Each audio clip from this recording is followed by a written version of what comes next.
Hello दोस्तों, आज हम पढ़ेंगे कक्षा 8वीं का विज्ञान। प्रश्न है सभी जैक बोर्ड एग्जामिनेशन की दृष्टि से बनाया गया है। तो आप जब एग्जाम देने जाइएगा तो बहुत सारा क्वेश्चन इससे आपको मिलेगा। तो चलिए स्टार्ट करते हैं पहला क्वेश्चन से। देखिए पहला क्वेश्चन क्या कहता है कि गेहूं में रस्ट किसके कारण होती है। पहला ऑप्शन है जीवाणु, दूसरा कवक, तीसरा विषाणु और चौथा है प्रोटोजोआ। तो इसका सही जवाब क्या हो जाएगा? तो ऑप्शन नंबर 2 सही हो जाएगा, कवक। अगला क्वेश्चन देखते हैं। अगला क्वेश्चन है कि सूक्ष्म जीव कहाँ पाए जाते हैं। पहला ऑप्शन है जल, दूसरा वायु, तीसरा मिट्टी और चौथा है इनमें से सभी। तो सूक्ष्म जीव सभी जगह पाए जाते हैं, मतलब ऑप्शन नंबर 4 सही हो जाएंगे, ठीक है ना। तो सूक्ष्म जीव जल में भी जल में पाए जाते हैं, वायु में भी और मिट्टी में भी। अगला क्वेश्चन देखिए। अगला क्वेश्चन है कि जीवाणु एवं कवकों के द्वारा अपघटित होने वाले पदार्थ कहलाते हैं। अपघटित मतलब होता है किसी भी चीज को खा करके खत्म कर देना, ठीक है, उसको क्या बोलते हैं? तो पहला है जैव निम्नकरणीय, दूसरा है जैव अनिम्नकरणीय, तीसरा है संश्लेषित रेशे, चौथा है अपघटक। तो इसका सही जवाब हो जाएगा ऑप्शन नंबर 1, जैव निम्नकरणीय, ठीक है।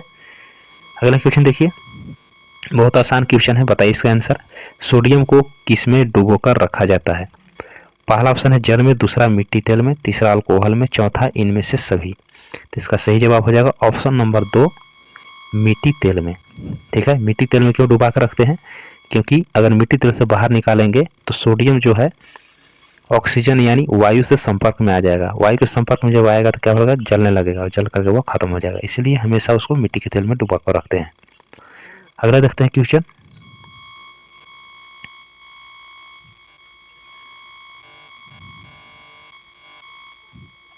अगला क्वेश्चन है किस पदार्थ के दहन का सहायक पदार्थ है। दहन का मतलब होता है जलना, ठीक है। तो जलने में कौन सा सहायक पदार्थ है आपको बताना है। पहला है कार्बन, दूसरा ऑक्सीजन, तीसरा है जल, चौथा है कार्बन डाइऑक्साइड। तो सही जवाब हो जाएगा आपका ऑक्सीजन, क्योंकि जलने के लिए आपको ऑक्सीजन गैस बहुत जरूरी है। ऑक्सीजन गैस के बिना कोई भी चीज नहीं जल सकता है, ठीक है। तो ऑप्शन नंबर 2 यहाँ पर सही हो जाएंगे, ऑक्सीजन। अगला क्वेश्चन है बर्फ पर चलने पर आप फिसल जाएंगे क्योंकि घर्षण अधिक होगा, घर्षण कम होगा, असावधानी कारण, और चौथा ऑप्शन है इनमें से कोई नहीं। तो जब मतलब बर्फ पर चलने पर आप फिसल जा रहे हैं, मतलब घर्षण क्या होगा? कम होगा। तो ऑप्शन नंबर यहाँ पर 2 सही होगा। अगला क्वेश्चन देखते हैं। अगला क्वेश्चन है किसी वस्तु की मध्य स्थिति के आगे पीछे होने वाली गति को क्या कहते हैं। जब आगे पीछे होता है उसको क्या बोलते हैं। पहला ऑप्शन है ध्वनि, दूसरा घंटी, तीसरा कंपन और चौथा यंत्र। इसका सही जवाब हो जाएगा ऑप्शन नंबर 3, कंपन।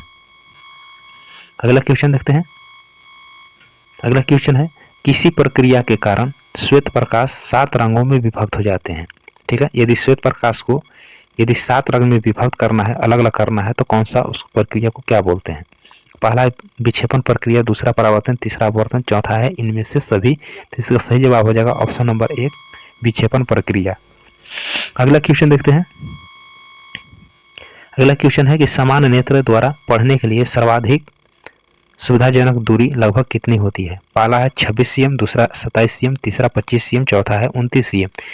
तो सही जवाब हो जाएगा ऑप्शन नंबर 3, 25 सीएम।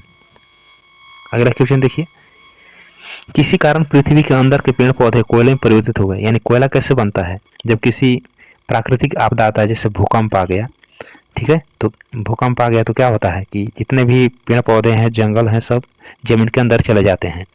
तो वो जो है विलय होकर के वो कोयला बन जाते हैं। तो किसके कारण होते हैं आपको बताना है।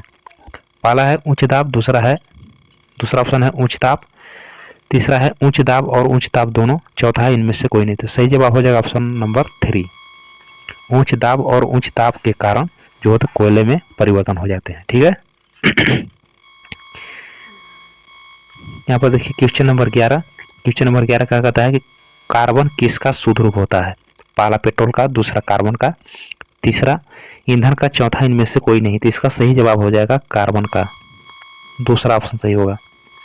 अगला क्वेश्चन देखिए, मृदा अपरदन को रोकने में सहायक है। यानी मृदा का मतलब होता है मिट्टी, अपरदन का मतलब होता है कटाव, यानी मिट्टी का कटाव रोकने में कौन सा सहायक होते हैं।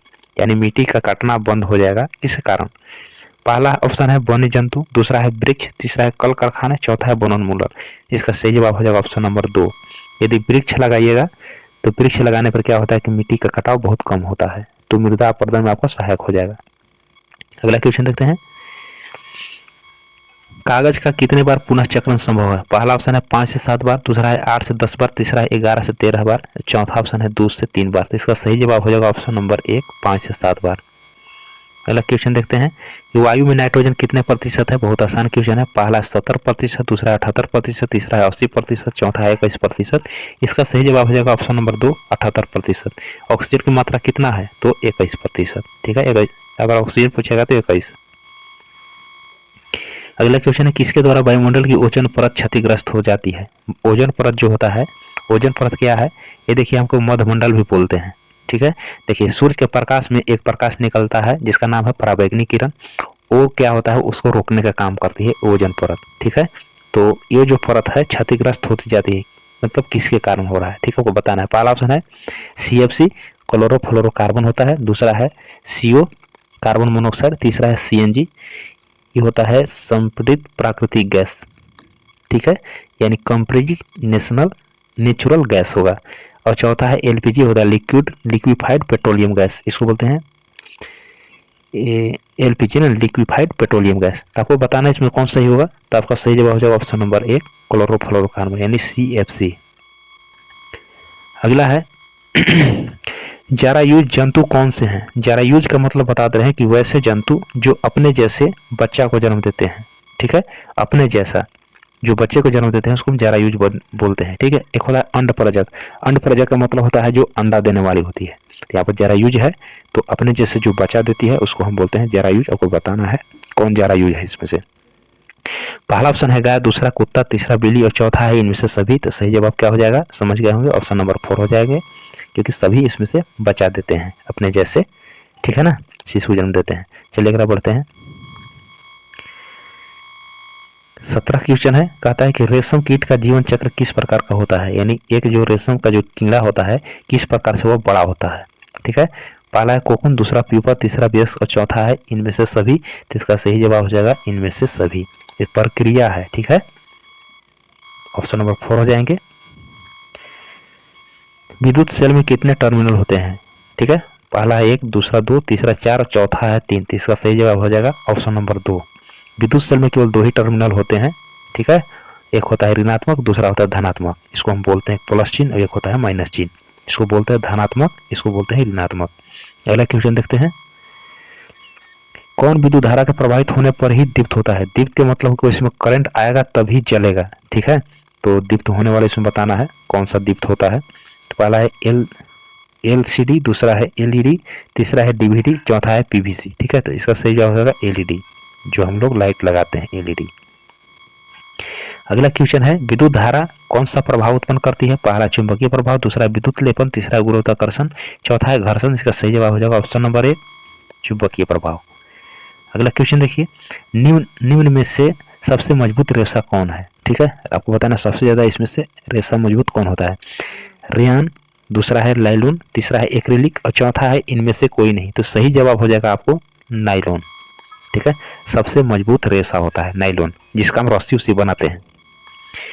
अगला है प्लास्टिक जो आग का विरोध कर सकता है, वह है बैकेलाइट, दूसरा है मेलामाइन, तीसरा है PVC और चौथा है इनमें से सभी। ठीक है, ये थर्मोसेटिंग प्लास्टिक है बैकेलाइट और मेलामाइन। ठीक है, तो इसमें जो है आग से भी वह कुछ नहीं हो सकता है, उसका भी विरोध कर सकता है। वो कौन सा है? तो हो जाएगा मेलामाइन। जैसे कि यहाँ पर मार्बल सार्बल जो बनता है, ठीक है ना, मार्बल इसका उदाहरण है। ऑप्शन नंबर 2 सही होगा। अगला क्वेश्चन देखिए, कहता है कि पॉलिस्टर की सामान्य किस्म है। पहला है टेरिलिन, दूसरा है पॉलीमर, तीसरा है टेरिलिन और पॉलीमर दोनों, और चौथा है इनमें से कोई नहीं। तो इसका सही जवाब हो जाएगा ऑप्शन नंबर 1 टेरिलिन। अगला देखते हैं क्वेश्चन, परावर्तन कोण किसे कहते हैं? पहला है परावर्तन कोण किसको कहते हैं? तो परावर्तित किरण, दूसरा अभिलंब, तीसरा है परावर्तित किरण और अभिलंब के बीच का कोण, चौथा है इनमें से कोई नहीं। तो सही जवाब हो जाएगा ऑप्शन नंबर 3। ठीक है, जैसे कि ये देख लीजिए, ये आपका अभिलंब हो गया जो 90 डिग्री पर स्थित होता है। मान के चलिए ये आपतित किरण हो गया, ये वाला हो गया आपतित किरण। तो ये वाला जो कोण बनेगा, ये वाला अभिलंब और आपतित कोण के बीच जो बन रहा है, और यहाँ से आया किरण इस प्रकार से रिटर्न कर गया, ये वाला, ये हो गया परावर्तित किरण। तो ये वाला जो कोण बनेगा किसके बीच बन रहा है? तो ये हो गया अभिलंब, ये अभिलंब हो गया और ये हो गया परावर्तित। इसके बीच का कोण को बोलते हैं हम परावर्तन कोण। ठीक है, ये आ रहा है आपतित और ऐसे जाएगा तो परावर्तित, बीच में हो गया अभिलंब। ये वाला जो कोण हुआ यही हुआ अभिलंब और परावर्तित कोण के बीच का कोण। ठीक है, आगे देखते हैं। चमकीला पिंड कौन से होते हैं जो चमकते हैं? ऊपर में देखने पर कौन कौन हमको चमकीला दिखाई पड़ते हैं आपको बताना है। पहला चंद्रमा, दूसरा तारे, तीसरा दोनों और चौथा इनमें से कोई नहीं। तो हमको दोनों चमकीला दिखाई पड़ते हैं, ठीक है ना। तारे में तो अपना प्रकाश होते हैं, लेकिन तारे में चंद्रमा में अपना प्रकाश नहीं होते हैं, ठीक है ना, लेकिन चमकते हैं दोनों है, इसलिए ऑप्शन नंबर 3 सही हो जाएंगे। चंद्रमा जो होते हैं सूर्य के प्रकाश से चमकते हैं, ठीक है, और तारे जो हैं उसका खुद अपना प्रकाश है, ठीक है। तो ये दोनों पिंड हैं, दोनों चमकते हैं। एक तो हुए ये दूसरे का सहायता से चंद्रमा चमकते हैं और तारे अपने अपने से ही चमकते हैं, ठीक है। अगला क्वेश्चन देखते हैं। यहाँ की मानव कान की सभ्यता परास है, यानी मानव का जो कान है, यानी मनुष्य का जो कान है, जो हमारा कान है, वो कितना तक सुन सकता है आपको बताना है। यहाँ पर पहला है 20 हर्ट्ज से 200 हर्ट्ज, और 20 हर्ट्ज से 20,000 हर्ट्ज, और तीसरा है 20 हर्ट्ज से 2000 हर्ट्ज, और चौथा है इनमें से कोई नहीं। तो इसका सही जवाब हो जाएगा ऑप्शन नंबर 2, 20 हर्ट्ज से 20,000 हर्ट्ज के बीच हमारा कान जो है सुन सकता है। 20 हर्ट्ज से कम जो होगा वो भी नहीं सुन सकता है, और 20,000 हर्ट्ज से अगर अधिक हो जाएगा वो भी मेरा कान नहीं सुन सकता। तो आपको बढ़िया से याद करके रखना है, ठीक है। अगला क्वेश्चन देखते हैं। यहाँ पर ध्वनि की प्रबलता की माप की जाती है, यानी ध्वनि की प्रबलता किससे मापी जाती है? पहला है जूल से, दूसरा डेसिबल से, तीसरा पास्कल से, और चौथा है न्यूटन से। तो सही जवाब हो जाएगा ऑप्शन नंबर 2, डेसिबल से, ठीक है। अगला क्वेश्चन देखते हैं।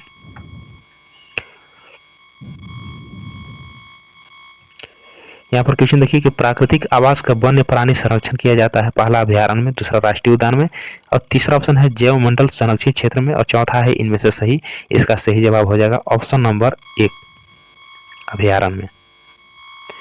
अगला क्वेश्चन देखिए, भारत में राष्ट्रीय उद्यान की कुल संख्या कितनी है? पहला 10, दूसरा 20, तीसरा 106 और चौथा है 55। तो सही जवाब हो जाएगा ऑप्शन नंबर 3, 106। इसमें आपको देखना है कि काला सोना कहा जाता है, बहुत ही इंपोर्टेंट क्वेश्चन है, बहुत बार आया हुआ क्वेश्चन है, ठीक है। तो पहला कोयला को, दूसरा कोक को, तीसरा पेट्रोलियम को, चौथा है इनमें से सभी। इसका सही जवाब हो जाएगा ऑप्शन नंबर 3, पेट्रोलियम को, ठीक है।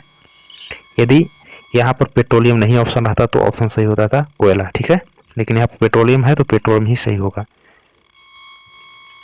अगला क्वेश्चन देखिए, चट्टानों पर चढ़ने हेतु रस्सी बनाए जाते हैं। पहला है रेयन से, दूसरा कपास से, तीसरा नायलॉन से, चौथा जूट से। इसका सही जवाब हो जाएगा ऑप्शन नंबर 3, नायलॉन से। बहुत मजबूत होता है, इसी कारण से चट्टानों पर चढ़ने वाली रस्सी बनाई जाती है नायलॉन से। एक ईंधन नहीं है, ईंधन का मतलब होता है जिसको हम जलाने पर प्रकाश और उष्मा दोनों उत्पन्न होती है, जिससे खाना वाना बनता है, ठीक है। आपको बताना है कि एक ईंधन कौन सा नहीं है। पहला ऑप्शन है मृदा, मृदा मतलब मिट्टी हुआ, दूसरा है सीएनजी, तीसरा एलपीजी और चौथा है बायोगैस। देखिए सीएनजी से भी खाना बनता है, एलपीजी से बनेगा, और बायोगैस सही है, ठीक है। तो मिट्टी एक ईंधन नहीं है। तो ऑप्शन नंबर कौन सा सही हो जाएगा?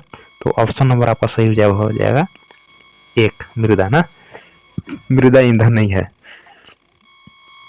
अगला क्वेश्चन देखिए, निम्नांकित में कौन सा घोल, यहाँ घोल पूछ रहा है, ठीक है ना, यहाँ पर घोल है, विद्युत का कुचालक है। विद्युत का कुचालक मतलब क्या होता है कि जिसमें करंट मतलब नहीं बताएगा, ठीक है ना, आपको बताना है यहाँ पर। देखिए यहाँ पर ऑप्शन यहाँ पर होना चाहिए था सुचालक, ठीक है, यहाँ पर सुचालक, ठीक है। यानी निम्नांकित में कौन सा घोल विद्युत का सुचालक है, ये होना चाहिए था। सुचालक का मतलब होता है जिसमें करंट बताता है। एक घोल पूछ रहा है, कौन सा घोल? पहला नींबू का रस, दूसरा नल का पानी, तीसरा सिरका, चौथा खाद्य तेल। इसका सही जवाब है नींबू का रस, ठीक है, नींबू का रस में करंट बताता है। क्वेश्चन नंबर 34 देखिए, कौन सी गैस अत्यंत विषैली है? विषैली का मतलब बहुत ही खराब है। पहला है CO2 मतलब होता है कार्बन डाइऑक्साइड, दूसरा है नाइट्रोजन, तीसरा है कार्बन मोनोऑक्साइड और चौथा है मीथेन। तो इसका सही जवाब हो जाएगा कार्बन मोनोऑक्साइड, ऑप्शन नंबर 3 हो जाएगा। यहाँ पर क्वेश्चन है कि निम्नांकित में सबसे छोटी कोशिका है। पहला माइकोप्लाज्मा, दूसरा अमीबा, तीसरा श्वेत रक्त कणिका और चौथा है इनमें से सभी। इसका सही जवाब हो जाएगा ऑप्शन नंबर 1, माइकोप्लाज्मा। आपको याद करके रखना है, सबसे छोटी कोशिका माइकोप्लाज्मा और सबसे बड़ी कोशिका तो शुतुरमुर्ग के अंडा में, ठीक है, शुतुरमुर्ग के अंडा में सबसे बड़ी कोशिका पाया जाता है और सबसे छोटी है उसका माइकोप्लाज्मा। अगला देखते हैं क्वेश्चन, ईस्ट का उपयोग किसके उत्पादन में किया जाता है? पहला है चीनी, दूसरा अल्कोहल, तीसरा तीसरा ऑक्सीजन, चौथा है हाइड्रोक्लोरिक अम्ल। तो इसका सही जवाब क्या हो जाएगा? तो ऑप्शन नंबर 2 हो जाएगा अल्कोहल। अगला क्वेश्चन देखिए, मलेरिया रोग का कारण है, पहला है प्रोटोजोआ, दूसरा विषाणु, तीसरा जीवाणु, चौथा कवक। इसका सही जवाब हो जाएगा ऑप्शन नंबर 1 प्रोटोजोआ। बहुत बार आया हुआ क्वेश्चन है। मलेरिया रोग का कारण क्या है? तो प्रोटोजोआ को याद रखना है। अगला क्वेश्चन देखिए, इसमें दिया है कि टेस्टोस्टेरोन है, अंतःस्रावी ग्रंथि है, दूसरा है स्त्री हार्मोन, तीसरा है पुरुष हार्मोन और चौथा है इनमें से सभी। तो इसका सही जवाब क्या हो जाएगा? ऑप्शन नंबर 3 हो जाएगा पुरुष हार्मोन। ठीक है, पुरुष हार्मोन का नाम है टेस्टोस्टेरोन और स्त्री का नाम है हाइड्रोजन। ठीक है, तो इसका जवाब हो जाएगा तीसरा। यहाँ पर क्वेश्चन है कि बल का पहला केवल परिमाप होता है, दूसरा परिमाप और दिशा दोनों होते हैं, तीसरा है केवल दिशा होते हैं और चौथा इनमें से कोई नहीं थी। सही जवाब हो जाएगा ऑप्शन नंबर 2 परिमाप और दिशा दोनों होते हैं बल का। बहुत आसान क्वेश्चन है। प्रकाश के परावर्तन के कितने नियम है? 1, दूसरा ऑप्शन है 2, तीसरा 3, चौथा 4। तो सही जवाब हो जाएगा ऑप्शन नंबर 2 2। क्वेश्चन नंबर देखिए 41, विद्युत का सुचालक अधातु का क्या नाम है? यानी विद्युत का सुचालक बोलता है, यानी जिसमें करंट बताता है लेकिन वो क्या है? अधातु होना चाहिए। ठीक है, तो पहला है सल्फर, दूसरा ग्रेफाइट, तीसरा फास्फोरस और चौथा नाइट्रोजन। तो इसका सही जवाब हो जाएगा ऑप्शन नंबर 2। ठीक है, ग्रेफाइट। यदि पूछता कि सबसे अच्छा चालक धातु में पूछता कि कौन सा धातु है जो सबसे अच्छा विद्युत का चालक है, तो चांदी होता है, लेकिन यहाँ पर अधातु पूछा है तो ग्रेफाइट सही होगा। ठीक है ना, इसमें भी करंट बताता है। अगला सवाल है, वायु किसका मिश्रण है? पहला है द्रव गैसों का, दूसरा द्रव का, तीसरा ठोस का और चौथा है इनमें से सभी। तो क्या होगा आंसर? वायु किसका मिश्रण है? तो गैसों का। तो वायु में क्या क्या मिश्रण होता है? तो ऑप्शन नंबर 1 हो जाएगा गैसों का। अगला देखिए, क्लोरोफ्लोरोकार्बन जो बताया था ना CFC, ठीक है, जो यही गैस जो है ओजोन परत को जो है क्षतिग्रस्त कर रहा है। ठीक है, तो वही बताना है कि क्लोरोफ्लोरोकार्बन का उपयोग कहाँ किया जाता है। ठीक है, पहला है रेफ्रिजरेटर में, दूसरा है एयर कंडीशनर में, तीसरा है एसरोल फुहार में, चौथा है इनमें से सभी। तो सही जवाब हो जाएगा ऑप्शन नंबर 4 सभी में प्रयोग करते हैं। ठीक है, अगला क्वेश्चन देखिए, भोजन से प्राप्त ऊर्जा का उपयोग कहाँ करते हैं? पहला है पाचन, दूसरा श्वसन, तीसरा उत्सर्जन और चौथा है इनमें से सभी। इसका सही जवाब हो जाएगा ऑप्शन नंबर 1 पाचन। अगला देखिए, तैलीय सतह से 45 क्वेश्चन, तैलीय सतह से घर्षण बढ़ता है, पहला ऑप्शन है, दूसरा है घर्षण घटता है, तीसरा है घर्षण बिल्कुल नहीं होता है, चौथा है घर्षण का प्रभाव नहीं पड़ता है। जब तैलीय सतह होगा तो घर्षण क्या होगा? घटेगा। तो ऑप्शन नंबर 2 सही हो जाएगा, आसान से जवाब है। अगला है आवृत्ति का मात्रक है, आवृत्ति का मात्रक क्या होता है? पहला है मीटर, दूसरा सेकंड, तीसरा है हर्ट्ज और चौथा है मीटर प्रति सेकंड। तो सही जवाब हो जाएगा ऑप्शन नंबर 3 हर्ट्ज। हर्ट्ज को शॉर्ट में लिखा जाता है, ऑप्शन नंबर 3 हर्ट्ज। हर्ट्ज को लिखा जाता है H और छोट का Z। ठीक है, हर्ट्ज इस प्रकार से लिखा जाता है। तो आवृत्ति का मात्रक हर्ट्ज होगा। बहुत बड़ा हुआ क्वेश्चन ये भी है। पृथ्वी के अचानक कंपन को कहते हैं, पहला है भूकंप, दूसरा तड़ित, तीसरा दोनों, चौथा इनमें से कोई नहीं। तो इसका सही जवाब हो जाएगा ऑप्शन नंबर 1 भूकंप। समाप्त होने वाले प्राकृतिक संसाधन है, तो समाप्त होने वाला प्राकृतिक संसाधन कौन सा है? पहला वायु, दूसरा सूर्य का प्रकाश, तीसरा खनिज, चौथा इनमें से सभी। तो जो समाप्त होंगे वो कौन से हो जाएंगे? वायु तो समाप्त नहीं होगा, सूर्य का प्रकाश भी समाप्त नहीं होगा, तो खनिज समाप्त हो जाएगा। ऑप्शन नंबर 3 सही होगा। खनिज में आ जाएंगे जैसे कोयला हो गया, पेट्रोलियम, सब खत्म हो जाएंगे। ठीक है, क्योंकि वह उपयोग हो रहा है तो फिर दोबारा नहीं हो रहा है। ठीक ना, खत्म हो जा रहा है। क्या है 49 क्वेश्चन है, क्लोरोप्लास्ट किस में पाया जाता है? पहला है जड़, दूसरा पत्तियां, तीसरा तना, चौथा इनमें से सभी। इसका सही जवाब हो जाएगा ऑप्शन नंबर 2 पत्तियां। पत्तियां में क्लोरोप्लास्ट पाया जाता है। और लास्ट क्वेश्चन है यहाँ पर देखिए कि सर्वप्रथम चेचक के टीके की खोज किसने की? पहला ऑप्शन है लुई पास्चर, दूसरा है एडवर्ड जेनर, तीसरा है अलेक्जेंडर फ्लेमिंग और चौथा है रॉबर्ट हुक। इसका सही जवाब हो जाएगा Edward Jenner, option number 2 Edward Jenner. ठीक है, तो इस प्रकार से क्वेश्चन जो है ये समाप्त हो गया। तो वीडियो कैसा लगा जरूर कमेंट बॉक्स में लिखें। धन्यवाद।